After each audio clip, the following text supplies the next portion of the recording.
Hello दोस्तों, नमस्ते, आदाब, सत श्री अकाल, जय भीम, जय जोहार, जिंदाबाद। हम आ चुके हैं अनफिल्टर जेनजी के साथ संविधान टाकिस में और आज का हमारा टॉपिक है बाल अधिकार। आज हम बाल अधिकारों को किन किन भागों में बांटा गया है और उन्हें किस तरह से रखा गया है ये जानने की कोशिश करेंगे। तो हम बात करेंगे बाल अधिकार के उन 4 भागों की जो मैंने पिछली वीडियो में भी आप लोग को बताया था, जैसे कि जीवन का अधिकार, विकास का अधिकार, सुरक्षा का अधिकार और सहभागिता का अधिकार। ये 4 चीजों में बच्चे के जन्म होने से पहले से लेकर 18 वर्ष तक के सारे अधिकार जो हैं वो इसके अंदर रखे गए हैं। तो किस तरह से रखे गए हैं, कैसे वो काम करते हैं, आज हम उन्हें जानने की कोशिश करेंगे। तो हम बात करेंगे जीवन के अधिकार की। अगर हम बात करते हैं जीवन के अधिकार की, तो जब बच्चा माँ के गर्भ में रहता है, उसका जीवन तब से शुरू हो जाता है। वो जब से सांस लेने लगता है, खाना पाना करने लगता है। तो हम बात करेंगे जन्म से पहले की, कि जब बच्चा माँ के गर्भ में रहता है, तो उसे भी उसके पौष्टिक आहार की जरूरत होती है, ऑक्सीजन की जरूरत होती है और उसी में माँ का हेल्दी होना भी ज्यादा फायदेमंद रहता है। अगर माँ हेल्दी नहीं होगी, कुपोषित होगी तो बच्चे पर असर पड़ेगा। बच्चा हेल्दी महसूस नहीं कर पाएगा या हेल्दी पैदा नहीं होगा।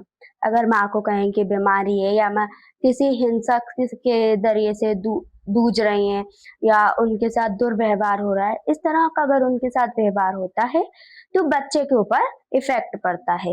तो ये ना हो इसलिए जन्म से पहले के अधिकार उसको दिए गए हैं कि बच्चे को हेल्दी खाना मिले। अगर माँ खाएगी तभी बच्चे को मिलेगा।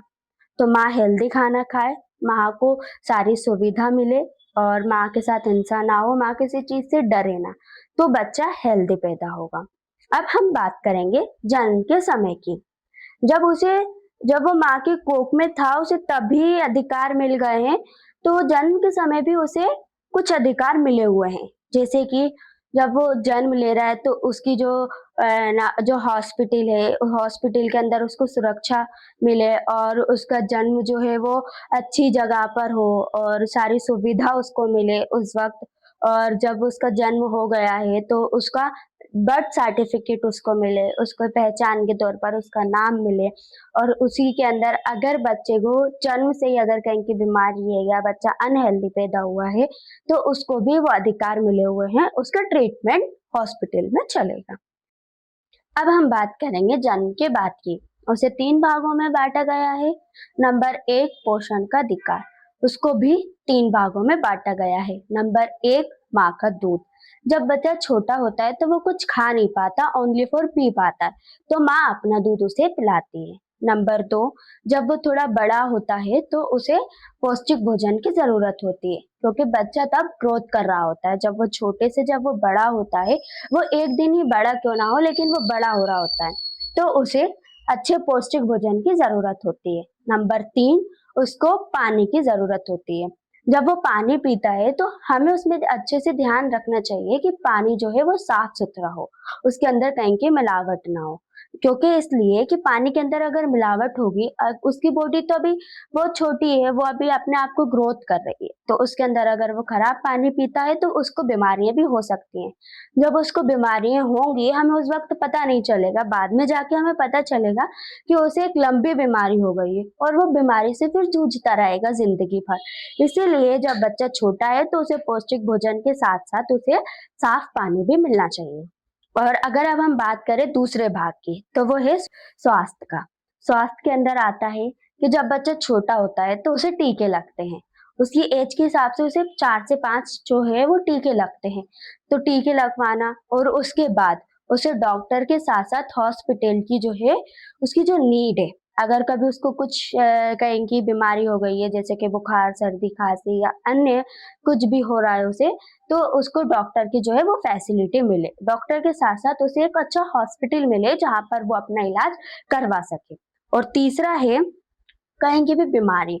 अगर उसे कहीं की भी बीमारी अगर उसे जन्म से है या फिर उसको पनप रही है वो बीमारी, तो उस बीमारी का इलाज हो और उस बीमारी के इलाज से वो अपनी लाइफ को बचपन से लेके जिंदगी भर तक वो अपनी लाइफ में फाइट बीमारी को लेकर ना करे, वो किसी और चीज में फाइट करे। अब हमारा आता है तीसरा भाग, तीसरे भाग में सुरक्षित ना वातावरण। सुरक्षित वातावरण से ये है कि जब बच्चा अगर छोटा है तो जाहिर सी बात है वो अपने घर में खेलता है और अपने घर के बाहर वो और बच्चों के साथ खेलता है, तो उसे वहां पर अच्छी सुविधा मिले, अच्छा मतलब स्थान मिले खेलने के लिए, अच्छा वातावरण मिले। उसके बाद जो ऑक्सीजन आ रही है वो प्योर ऑक्सीजन आए, ना कि उसके अंदर मिलावट हो। और साथ में जब हम सुरक्षित वातावरण की बात करते हैं तो उसके बाद जितनी भी आसपास आने वाले चीजें हैं वो सारे सुरक्षित हो, ना कि उसमें मिलावट हो। ये हुए हमारे भाग 3। अब हम बात करेंगे चौथे चरण की। चौथा चरण है बच्चों और किशोरावस्था। अब जब बच्चा बड़ा हो गया है, बच्चे बड़े होने के बाद जब वो किशोरावस्था में गया है, बचपन से अब किशोरावस्था में, तो उसके अंदर भी उसको बहुत सारे अधिकार मिले हुए हैं, जैसे पर्याप्त भोजन, जो उसकी नीड है, जब वो अपने आप में ग्रोथ कर रहा है, उसका माइंड भी और उसकी शारीरिक बदलाव भी हो रहा है, तो उसको भोजन की नीड जो है वो बहुत ज्यादा होती है। तो उसे पौष्टिक भोजन मिले।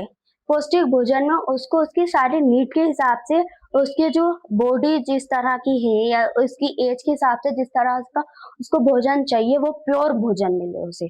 और प्योर भोजन के बाद साथ स्वच्छताएं सेवाएं मिले, उसे सारी सेवाएं उपलब्ध कराई जाए। अगर वो किसी मतलब अगर उसे कुछ हो रहा है तो वो हॉस्पिटल में जाकर अपने पूरे अधिकार के साथ डॉक्टर को दिखा सके। अगर उसे बुखार है, सर्दी जुकाम है या और भी कुछ अगर उसे हो रहा है तो वो अपना कॉन्फिडेंस के साथ इलाज कर सके। अगर हम बात करें मानसिक की, तो जब बच्चा जब बड़ा होता है तो उसके अंदर शारीरिक बदलाव आते हैं और मानसिक भी। उसकी सोचने की सलाहियत जो है वो बदलती है और वो चीजों को नए नए तरीके से देखता है, समझता है और उनके बारे में विचार करता है कि ये चीज ऐसी क्यों है। और अगर हम शारीरिक की बात करें तो शारीरिक के अंदर भी बहुत सारी चीजों में बदलाव आता है। उसकी आवाज चेंज हो जाती है, उसकी हाइट बढ़ती है, उसका वेट बढ़ता है और कुछ अंग ऐसे भी हैं जिसके अंदर बदलाव होता है। उसके बारे में उसको समझाया जाए कि तुम्हारे शरीर में तुम इस एज के हो, तो इस एज के हिसाब से तुम्हारे साथ ये हो रहा है। क्योंकि जब वो है ना बचपन से किशोरावस्था में आता है, तो जब उसकी बॉडी और मानसिक में बदलाव आता है तो उसे चिड़चिड़ापन, गुस्सा और भी बहुत सारी चीजें आती हैं। उसकी किसी चीज करने का दिल चाहता है, किसी चीज करने का दिल नहीं चाहता है, वो चीजों से भागता है। तो उसको ये सारी चीजें समझाई जाए और बताई जाए। ये सारी चीजें हमें किसके जरिए पता चलेंगी? या तो हमारे माँ बाप बताएंगे या हमारे टीचर्स बताएंगे, और या तो हमारे आसपास में जो लोग हैं वो बताएंगे या हमारे फैमिली में से कोई भी बताएगा। और कोई तो है नहीं, या तो स्कूल में बताएंगे तो स्कूल में पता चलेगा या घर वाले बताएंगे। तो ये उसका आता है। और ऐसी परिस्थितियों में उसका जो जीवन है वो अच्छे से गुजरे, उसे कहीं की टेंशन ना हो, उसे किसी भी चीज को लेकर अनकंफर्टेबल फील ना हो। अभी हमने देखा जीवन जीने के अधिकार में इतनी सारी चीजें हैं।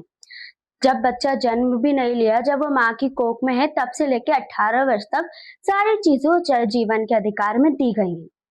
तो क्या ये सारी चीजें हमें पहले से बताई गई? क्या हमारे माँ बाप को इसके बारे में पता है? नहीं पता होगा तभी तो उन्होंने हमें बताया नहीं। हमारे टीचर जो हमें स्कूल में 7 घंटे हमारे साथ रहते हैं, हमें पढ़ाते हैं, हमें समझते हैं, क्या उन्होंने हमें कभी ये बताने की कोशिश की कि तुम्हारे जीवन जीने के अधिकार में ये सारी चीजें आती हैं? क्या हमारे फैमिली के अंदर या हमारे आस पड़ोस वालों ने हमें कभी ये बताने की कोशिश की कि ये तुम्हारा अधिकार है, तुम जाके इसके बारे में बात करो, या तुम्हें इस चीज के बारे में जानने का अधिकार है, तुम्हारे जीवन जीने के अधिकार में क्या क्या चीजें हैं? अगर हम बात करें उन लोगों की जो बाल अधिकारों को लेकर या बच्चों को लेकर जो काम कर रहे हैं, वो कहाँ तक पहुंच पाए? क्या वो बच्चों के साथ, हर एक बच्चे के साथ काम कर पा रहे हैं?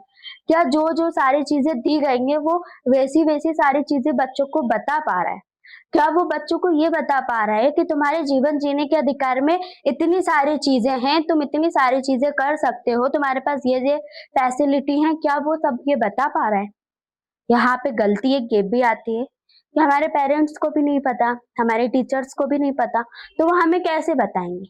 और यही सारी चीजें जो हैं वो सदियों से चली आ रही हैं। ना हमारे पेरेंट्स को पता है, ना उनके पेरेंट्स को पता है। उन्होंने तो जी लिया जैसे जीना था। लेकिन अभी जो बाहर का जो माहौल हो रहा है, उस हिसाब से हर एक बच्चे को अपने अधिकारों के बारे में पता होना चाहिए। तो अभी हमने जाना जीवन का अधिकार। तो अब हम बात करेंगे विकास के अधिकार की अगले शो के अंदर। और अभी हमने जितनी सारी चीजें जानी है जीवन के अधिकार के अंदर, अगर हमसे कुछ रह गया हो या हम कहीं की चीज मिसिंग कर रहे हो या हमने किसी चीज के बारे में कुछ गलत जानकारी दी हो, तो आप हमें कमेंट सेक्शन में बता सकते हैं। और इसमें हम क्या क्या जोड़ सकते हैं और क्या क्या हो सकता है अच्छे से अच्छा, जो लोगों को समझ भी आए और लोग इसको समझ भी पाए और अपने जीवन में उतार पाए। तो ये सारी चीजें आप हमें कमेंट सेक्शन में बता सकते हैं और हम फिर मिलेंगे अगले शो के अंदर विकास के अधिकार में। अभी तक के लिए जिंदाबाद।